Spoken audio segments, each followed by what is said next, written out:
মধ্যপ্রাচ্যে হঠাৎ করে জ্বলে ওঠা যুদ্ধের আগুন কিন্তু সরাসরি বাংলাদেশের নতুন সরকার আর তার জনগণের জন্য একটা বড় চ্যালেঞ্জ হয়ে দাঁড়িয়েছে। চলুন এই জটিল পরিস্থিতিটা একটু ভেঙে দেখার চেষ্টা করি। সব কিছুর শুরু কিন্তু একটা বিশাল ঘটনা দিয়ে। মার্কিন যুক্তরাষ্ট্র আর ইসরায়েলের এক যৌথ হামলায় নিহত হলেন ইরানের সর্বোচ্চ নেতা আয়াতুল্লাহ আলী খামেনি। আর এই এক ঘটনাতেই পুরো মধ্যপ্রাচ্য যেন একটা ভয়ঙ্কর নতুন সংঘাতের মধ্যে ডুবে গেল। পরিস্থিতি যে কতটা দ্রুত খারাপের দিকে গেছে তা এই টাইমলাইন দেখলেই বোঝা যায়। দেখুন, মাত্র কয়েক দিনের ব্যবধানেই সংঘাতটা যেন নিয়ন্ত্রণের বাইরে চলে গেল। একের পর এক হামলা আর পাল্টা হামলা, পরিস্থিতি মুহূর্তে জটিল থেকে জটিলতর হয়ে উঠল।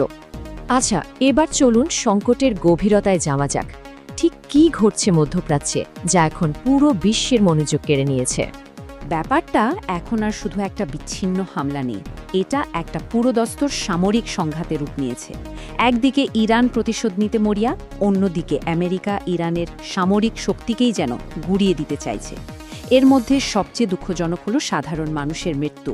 আর হরমুজ প্রণালী নিয়ে যে উত্তেজনা, সেটা তো বিশ্ব অর্থনীতির জন্যও একটা বিশাল ঝুঁকির কারণ হয়ে দাঁড়িয়েছে। তো ওই অঞ্চলে যা হচ্ছে তা তো হলো, কিন্তু এর আঁচ আমাদের বাংলাদেশে কতটা লাগছে? চলুন এবার আমাদের অর্থনীতি আর সাধারণ মানুষের জীবনে এর সরাসরি প্রভাবগুলো একটু দেখি। প্রভাবটা যে কতটা বাস্তব তা শুধু এই একটা সংখ্যায় বলে দেয়, 173। গত 5 দিনে মধ্যপ্রাচ্যের সাথে সংযোগকারী 173টা ফ্লাইট বাতিল হয়েছে। ভাবুন একবার, এর কারণে হাজার হাজার মানুষের জীবনযাত্রা আর পরিকল্পনা একদম থমকে গেছে। দূরের যুদ্ধ এভাবেই আমাদের দৈনন্দিন জীবনে ঢুকে পড়ছে। আর এই সংখ্যাটা তো সংকটের মানবিক দিকটাকে আরও পরিষ্কার করে তোলে। প্রায় 1,27,000 বাংলাদেশি কর্মী, তারা নতুন চাকরি নিয়ে মধ্যপ্রাচ্যে যাওয়ার অপেক্ষায় ছিলেন, আর এখন তাদের ভবিষ্যৎটাই পুরো অনিশ্চিত হয়ে গেল। এটা শুধু তাদের জন্য নয়, তাদের ওপর নির্ভরশীল পরিবারগুলোর জন্যও একটা বিরাট ধাক্কা। আর বিশ্লেষকরা ঠিক এই ব্যাপারেই সতর্ক করছেন।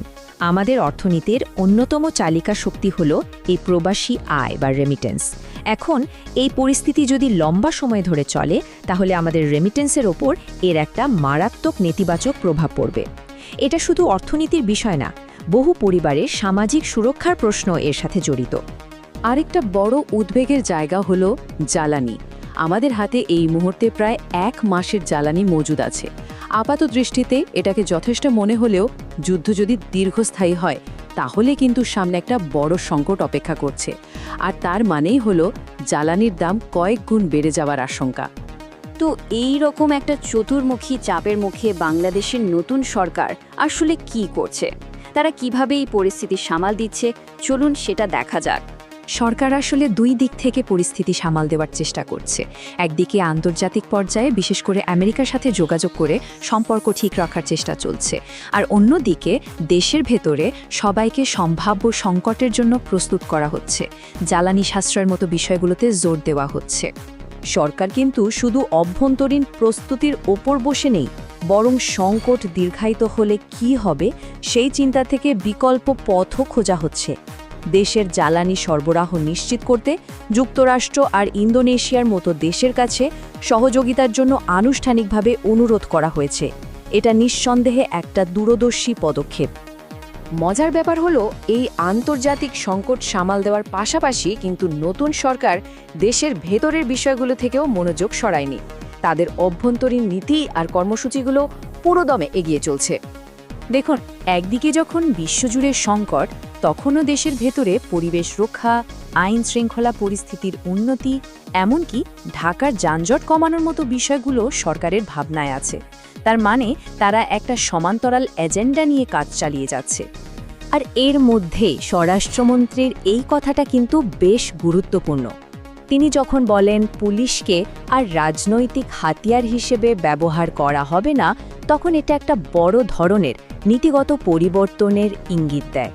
এটা সুশাসন প্রতিষ্ঠার দিকে একটা বড় পদক্ষেপ হতে পারে। তাহলে সব মিলিয়ে ভবিষ্যতের পথটা কেমন?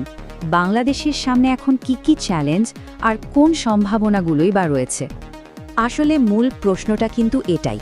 একদিকে একটা ভয়াবহ বৈশ্বিক সংকট, আর অন্যদিকে দেশের ভেতরে বড় ধরনের পরিবর্তনের প্রতিশ্রুতি।